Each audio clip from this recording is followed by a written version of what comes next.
By the way, somebody on our webpage snarkily writes, great idea, but I hope he includes pictures of old people because pretty soon we'll forget what they look like.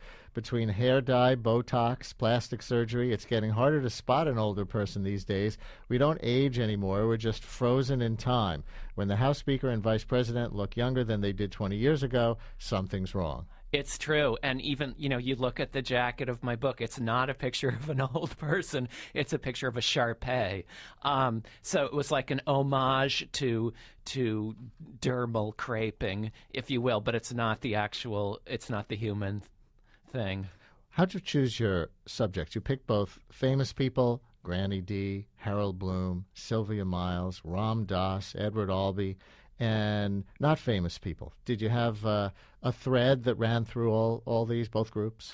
Well, you want to talk to people who we haven't heard from before, and you want to talk to people who have dealt with a lot of adversity, because it's my idea that that's when wisdom really kicks in. It's a lot of it is how you deal with obstacles and problems in life. Adversity, like the Great Depression, to take a random example. To take an example, yeah, or like a very specific one. Look at Sylvia Miles, who twice nominated for Oscars, and at a certain point in her career got a nasty ad hominem review from John Simon, the critic. And so as a response, she went to a party that he was at, filled up a plate with food, and then dumped it on his head. And of course, that's something that's the kind Haven't we all wanted to? Haven't we all wanted to somebody at one time or another? I think we can all take a page from the Sylvia playbook. It was that 9th grade math teacher who, never mind. Did you learn anything? I mean, really, were there particular pieces of wisdom? Oh, absolutely. Yeah, there's, someone like Granny D talked very eloquently to me about how you have to accept death in order to live fully. In her case, she, of course, walked across the country in support of campaign finance reform at the age of 89, despite having severe arthritis and emphysema. Yeah, we had her on. Yep. And she got very excited about roadkill during her trek, which of course turned off a lot of her fellow walkers. And she got into the habit of dragging these cracked open armadillos or coyotes over to the side of the road and just staring at them. And her whole point was, you have to see the beauty of this stuff in order to live fully.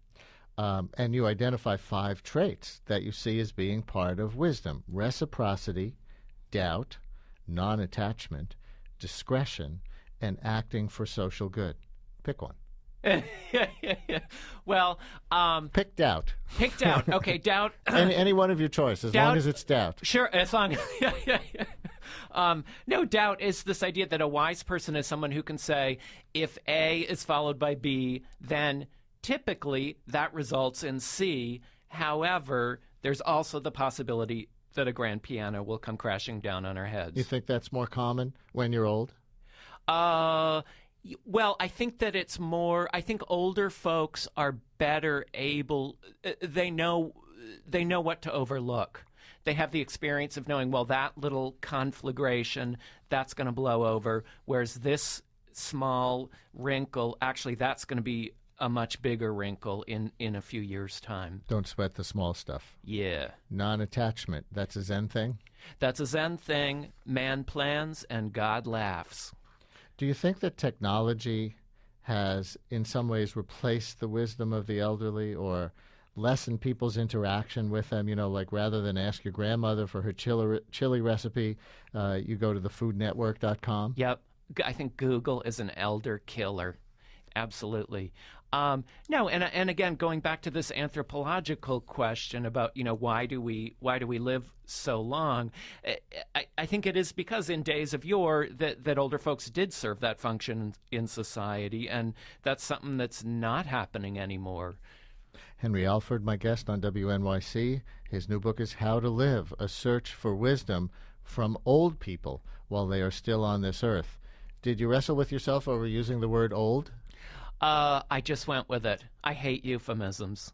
And people were really cool about it. My mom actually championed the phrase. She thought it was a good idea. And that's actually an important part of the book, is that early on I decided to talk to the two old folks who I know the best in life, my mom and stepfather. And my stepfather was so dark in his interview that I actually asked him, are you talking about... And he said, no, no, no, I would never do that to my kids. And then the next night he overdosed. Whoa. He'd been battling with alcoholism for about 30 years. And this time around, my mom, at the age of 79, having been with this guy for 36 years, said to him, hey, I'm so sorry, but I can't do this again. And she proceeded to divorce him, sell him her house, and move 600 miles away. Do you think your own relationship with the prospect of death changed through researching this book? Oh, yeah, definitely. How? Well, for instance, a friend of mine gave me a book of memorial photography. I didn't even know about that. This is in the 19th century. Americans would take pictures of the corpses of their loved ones, and you would hang it around your neck as a locket, or you'd pass it out to all of your friends. You'd display it on your walls. Why that rather than the person in life? Well, because because you want to honor the dead, and this way of dealing with it is that's so different from anyone, any approach that we take currently, and it really takes the sting out of it. I think takes the sting out of death.